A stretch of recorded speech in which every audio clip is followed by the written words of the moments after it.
చదువుకునే దశలోనే ఏదో ఒక పని చేస్తూ ఆ పనిలో అనుభవం సంపాదించడం. చదువు పూర్తయ్యేటప్పటికి ఆ పనిలోనో లేదా ఉద్యోగంలోనో ఏదో ఒకటి. ఉద్యోగం రాకపోతే పని, పని లేకపోతే ఉద్యోగం. ఇది ఒక తరం. మా నాన్నల తరం. మా తరానికి వచ్చేటప్పటికి చదువుకునేటప్పుడు పని, పనితో పాటే ఉద్యోగం రెండూ చేసుకుంటూ సాగినటువంటి తరం.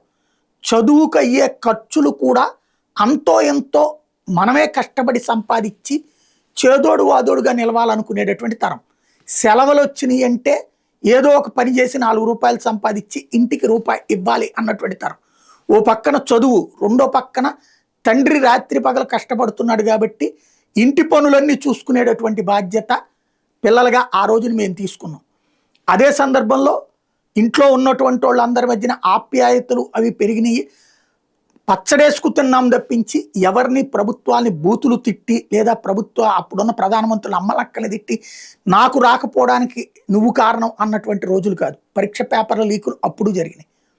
అయిపోయింది. ఇప్పుడు తరం మారింది. ఈ తరానికి ప్రశ్నించడమే తెలుసు తప్ప ఆ ప్రశ్నలో అవతల వాళ్ళ సమాధానాన్ని వినే తీరిక ఓపిక లేనటువంటి పరిస్థితి.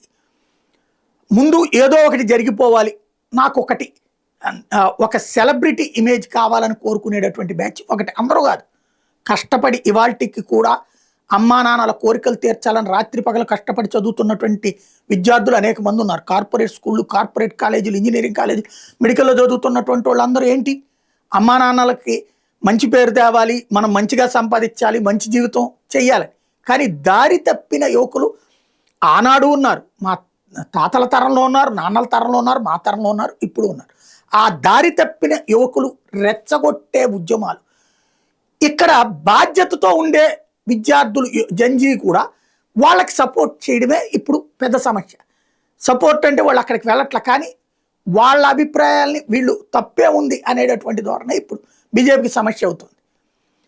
ఈ అడిగితే తప్పు లేదు, డిమాండ్ చేస్తే తప్పు లేదు, కానీ నడి రోడ్డు మీద అర్ధనగ్న ప్రదర్శనలు, అసహ్యకరమైన భాష, సంస్కారహీనమైనటువంటి చేష్టలు, ఇవి ఇప్పుడు బీజేపీకి పెద్ద సమస్య. ఒకప్పుడు అలా దిగజారిన వ్యవస్థని దారికి తెచ్చిన భారతీయ జనతా పార్టీకి సంస్కారవంతమైనటువంటి సమాజం వైపుకి తీసుకెళ్తుండగా మరొకసారి దిగజారుతాం అంటూ ఒంటి మీద బట్టలు సక్రమంగా లేకుండా ఆడపిల్లలయ్యుండి అసభ్యకరమైన కాదు అసహ్యకరమైనటువంటి బూతు పదాలతో మాట్లాడేటటువంటి ఆడపిల్లలతో ఎలా డీల్ చేయాలి? ఇది ఇప్పుడు బీజేపీ ముందున్న ప్రశ్న.